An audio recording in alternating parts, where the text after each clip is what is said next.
முதல்வர் கரூருக்கு சென்றால் திமுகவிற்கு எதுக்கு இவ்வளவு பயம் வருது? என்ன பிரச்சனை திமுகவிற்கு? முதல்வர் போனால் முதல்வரிடம் அந்த மக்கள் என்ன சொல்லி விடுவார்கள் என்று இவர்கள் பயப்படுகிறார். எதுக்கு கரூர்னு ஏன் திமுக ஃபர்ஸ்ட் பயம் வருது? முதல்வர் வருகை, முதல்வர் கரூர் விஜயத்துக்கு எதிர்த்து திமுக உச்சநீதிமன்றத்தில் தொடர்ந்த வழக்கை ஏற்க மறுத்திருக்காங்க. எல்லாருக்கும் இதில் ஒரு சர்ப்ரைஸ் என்னன்னா, முதல்வர் கரூருக்கு சென்றால் திமுகவிற்கு எதுக்கு இவ்வளோ பயம் வருது? முதல்வர் கரூருக்கு போகணும்னா ஏன் திமுக இவ்வளோ பயப்படுறாங்க? கரூருக்கு போகிறது ஒரு முதல்வருக்கு அந்த மாநிலத்தில் உள்ள எங்கே போகிறதுக்கும் 100% உரிமை உண்டு. அனைத்து தொகுதிகளும், எல்லா தொகுதிகளுக்கும், எல்லா இடத்திற்கும் முதல்வர் 100% போகிறதுக்கு உரிமை உண்டு எல்லா இடத்துலையும். ஆனால் கரூருக்கு போகிறாருன்னு ஏன் இவ்வளோ பயப்படுறாங்க? என்ன பிரச்சனை திமுகவிற்கு? அப்படி என்ன அங்கே வந்து திமுக முதல்வர் போனால் முதல்வரிடம் அந்த மக்கள் என்ன சொல்லி விடுவார்கள் என்று இவர்கள் பயப்படுகிறார்கள். எதுக்கு கரூர்னு ஏன் திமுக ஃபஸ்ட்டு பயம் வருது? கரூருக்கு போகிறதுக்கு எவ்வளோ நாள் தடுக்க முடியுமா? இல்லை, கரூர் வந்து ஒரு தமிழகத்தின் ஒரு பகுதி, முதல்வர் சென்றதில் என்ன பிரச்சனை இருக்குது? ஸோ அது ஏன் இவங்க வந்து முதல்ல பயந்துக்கிட்டு முதல்லையே போய் ஒரு மனுவை ஏன் தாக்கல் செய்கிறாங்க? அதுவே தவறு. ஏன்னா ஒரு முதல்வர் போகக்கூடாதுன்னு சொல்கிறதுல எந்த இது இல்லை. அது இல்லாமல் எல்லாமே சட்டப்பூர்வமாக நடக்குது. என்னென்ன தெரியாமல் ஒரு லீகல் டீம், அதாவது இன்றைக்கி உச்சநீதிமன்றம் நீதிபதி சொல்கிறாங்க குற்றவாளின்னு சொல்லியிருக்காங்க. முதல்ல போய் படிச்சுட்டு வாங்கன்னு சொல்லி அமைச்சிருக்காங்க அந்த அட்வொகேட்ஸ். முதல்ல போய் நீங்கள் போய் கேஸ் எல்லாம் படிச்சுட்டு வாங்க, எதுக்கு கேஸ் போடுறீங்க, எதுக்கு இப்போ பெட்டிஷன் போடுறீங்கன்னா படிச்சுட்டு வாங்கன்னு சொல்லி அமைச்சிருக்காங்க. அந்த லட்சணத்தில் ஒரு டீம் இதை வச்சுட்டு இவர்கள் வந்து சுப்ரீம் கோர்ட் வரைக்கும் போய் எல்லாருடைய நேரத்தையும் வீணடிச்சு இதன் மூலிமா வேறு வேலையை பார்த்துட்டு இருக்காங்க. முதல்ல மக்களுக்கு ஏதாவது 5 வருஷமாக செஞ்சீங்களா? எதுவும் செய்யலை. ஒரு 5 வருஷம் எதுவும் செய்யலை. 70 வருஷம் நீங்கள் செஞ்ச அனைத்து துரோகத்திற்கும் இன்றைக்கி நீங்கள் தமிழக மக்கள் மொத்தமாக விலை கொடுத்துருக்காங்க. இதை விட்டுட்டு நீங்கள் வந்து இன்றைக்கி வந்து முதல்வரை கரூருக்கு போகிறது ஒரு சின்ன ஒரு செய்தி கூட வராத நிலையில் உடனடியாக போய் ஒரு மனுவை தாக்கல் செஞ்சால் என்ன பயம் திமுக?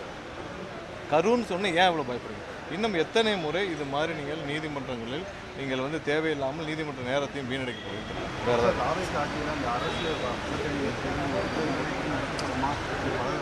நான் காலையிலே அதை தெளிவாக சொல்லிட்டோம்.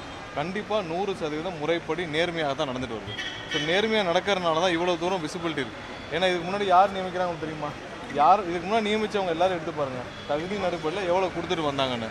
இப்போ கண்டிப்பாக அடுத்த 6 மாதத்துக்கு டெம்பரரி நியமனம் தான். 6 மாதத்துக்கு டெம்பரரி நியமனம் தான் பண்ண போகிறோம். அந்த டெம்பரரி நியமனத்தின் அடிப்படையில் எல்லாருக்கும் வந்து அந்தந்த மாவட்ட ஆட்சியர் அவங்களுக்கு வந்து அப்ளிகேஷன்லாம் எடுத்து வேலிடேட் பண்ணி பேக்ரவுண்ட் செக் பண்ணி அதில் எல்லாம் கால் பண்ணி அவங்க பண்ணிட்டுருக்காங்க. இதில் சூட்டபிலிட்டி, ஏன்னா இவ்வளோ ப்ரொஃபைலையும் வேலிடேட் பண்ணி எல்லாரையும் கொண்டு போகிறது, பேக்ரவுண்ட் செக் பண்ணுறதுல எல்லாத்துக்கும் ஒரு சில நாட்கள் கூடுதலாக பிடித்து விட்டது. கண்டிப்பாக இது 100% நேர்மையாக நடக்குது. எங்கேயாவது தவறு நடக்கும் பட்சத்தில் குறிப்பிட்டால் 100% எந்த தயவுதாட்சியும் நடவடிக்கை. செந்தில் பாலாஜி அவர்களை பிடிப்பது தொடர்ந்து காவல்துறை சுணக்கம் காட்டிட்டு வருதுன்னு சொல்கிறாங்க. இல்லை, நீங்கள் வந்து 4 வருடம் அவருடைய 3-4 வருடம் அவருடைய தம்பி அசோக் ஏற்கனவே தலைமுறைவாக இருந்தார். எத்தனை சம்மன் அனுபவப்படுத்தி ஈடியிலேருந்து தலைமுறை வந்தில்ல. அவருக்கு ஓடி ஒளிவுலாம் பெரிய விஷயமே இல்லை. அவர் வந்து அன்றைக்கே ஒரு 5 நிமிஷம் அசந்து வந்து அப்பயே எஸ்கேப் ஆகிருப்பார். ஸோ இப்போ காவல்துறை அவருடைய கடமையில் என்ன செய்யணும் செஞ்சுட்ருக்காங்க. ஒரு சம்மனுக்கு அளித்தால் வந்து ஆஜராவதில் என்ன பிரச்சனை? இப்போ நீங்கள் வந்து உங்கள் சம்மந்தப்பட்ட ஆட்கள் வந்து பிடிபட்டிருக்காங்க, சம்மன் அளிக்கப்பட்டால் வந்து ஆஜராகி பதில் சொல்வதற்கு என்ன பிரச்சனை இருக்குது? இதற்கு எதுக்கு நீங்கள் சம்மனுக்கு ஆஜராகாமல் ஓடி ஒளிய வேண்டும்? அப்போ நீங்கள் அந்த குற்றத்தில் உங்களுடைய ஈடுபாடுகள் எந்த அளவுக்கு இருக்குன்றதை நீங்கள் புரிஞ்சுக்கணும். ஸோ இதே மாதிரி தான் அவர் எல்லா விஷயத்திலையும் செந்தில் பாலாஜி தானே பெரிய இவர் போல் நினச்சி போகலாம். ஆனால் சட்டப்படி அந்த துறையில் அங்கே விசாரணை எப்படி நடக்குது அதை பற்றி நம்ம தலையிட முடியாது.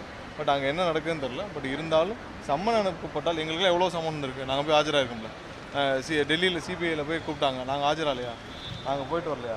எல்லாரும் போயிட்டு வந்தோம்ல. சம்மன் கழிக்கப்பட்டால் ஆஜராகவில் என்ன பிரச்சனை இருக்குது? உங்கள் தரப்பு விளக்கத்தை சொல்லுங்கள். அதுக்கே ஆஜராகாமல் ஓடிய வேண்டும் என்ன இருக்கும்? அப்போ உங்களிடம் 100% ஒரு தவறு இருக்கின்ற பட்சத்தில் தானே நீங்கள் இதில் சரி சட்டப்படி என்ன செய்யணுமோ அந்தந்த துறை செய்வார்கள். அதில் நாங்கள் சொல்கிறதுக்கு எதுவும் சார். இப்போ நடப்பாண்டு மின் கட்டண உயர்வு இல்லை அப்படிங்கிறத நீங்கள் அமல்படுத்திருக்கீங்க, எல்லா துறையினரும் வரவேற்பு தெரிவிக்கிறாங்க சார். அதே மாதிரி இப்போ மின் கட்டணம் குறைப்பு தொடர்பாக ஏற்கனவே வச்ச முன்வைப்பு முதலாவதாக இந்த துறை சீரமைப்பு. முதல்ல இந்த துறையை சீரமைக்க வேண்டிய வேலைகள் நிறைய இருக்குது. அதை சீரமைத்து முடித்த பிறகு மக்கள் பயன்படும் வழியில் என்னென்னமெல்லாம் வசதிகள் செய்ய முடியுமோ அதை கண்டிப்பாக செய்வோம். சீரமைக்கும் வேலைகள் தொடர்ந்து நடைபெற்று இருக்குது. இப்போ நம்ம குறிப்பிட்டது போல் இந்த 15,000 பேர் ஆட்களை வேலைக்கு எடுக்கும் வேலைகள், மற்றபடி எல்லா சப்ஸ்டேஷன்ஸ் எல்லாம் நிறுவும் வேலைகள் எல்லாம் அனைத்து வேலைகளும் மூலப்பொருட்கள் இங்கே இல்லை, அதே மாதிரி ஆட்களுக்கும் நம்ம வந்து வெளிமாநிலங்கள் தான் வர்றாங்க.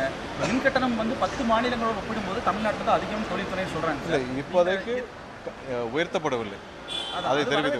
மற்றபடி இந்த துறையை சீரமைக்கும் வேலைகள் மற்ற மாநிலத்தை கம்பேர் பண்ணும்போது நம்மளுடைய இங்கே மின்சார வாரியம் எவ்வளோ சீரமைச்சிருக்குன்னு உங்களுக்கு தெரியும்.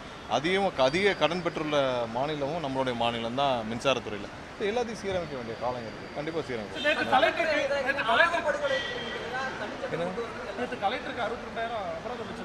இல்லை, அதுதான் இல்லை, அதாவது ஒவ்வொரு மாவட்ட ஆட்சியரும் அவங்களுக்கு வந்து அப்ளிகேஷன்ஸ் எனக்கு நான் கேள்விப்பட்டவரை அனைத்தையும் பதில் ஆயிரக்கணக்கான அப்ளிகேஷன் வந்திருக்கு.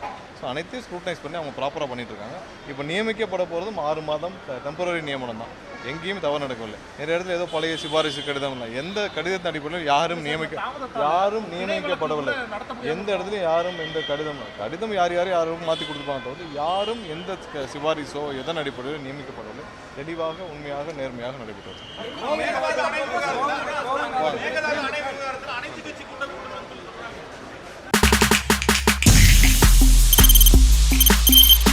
தவிர்க்க முடியாத தம்ப்நெயில்ஸ், கலக்கலான கண்டென்ட்ஸ், சினிமாவும் சீரியஸ் பிரச்சனைகளும், பல வருடங்கள் இடைவெளிக்கு பிறகு இந்த படத்துல ஒரு கலகலப்பும் கைகலப்பும்,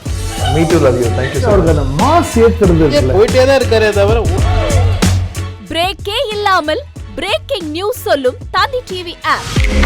இன்ஸ்டா தலைமுறை வரை இறங்கி அடிக்கும் தந்தி டிவியின் டிஜிட்டல் எக்ஸ்க்ளூசிவ்.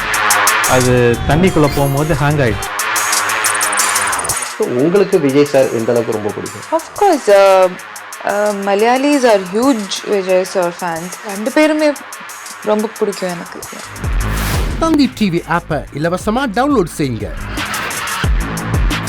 ஃபாலோ பண்ணுங்க, சப்ஸ்கிரைப் பண்ணுங்க, என்ஜாய் பண்ணுங்க.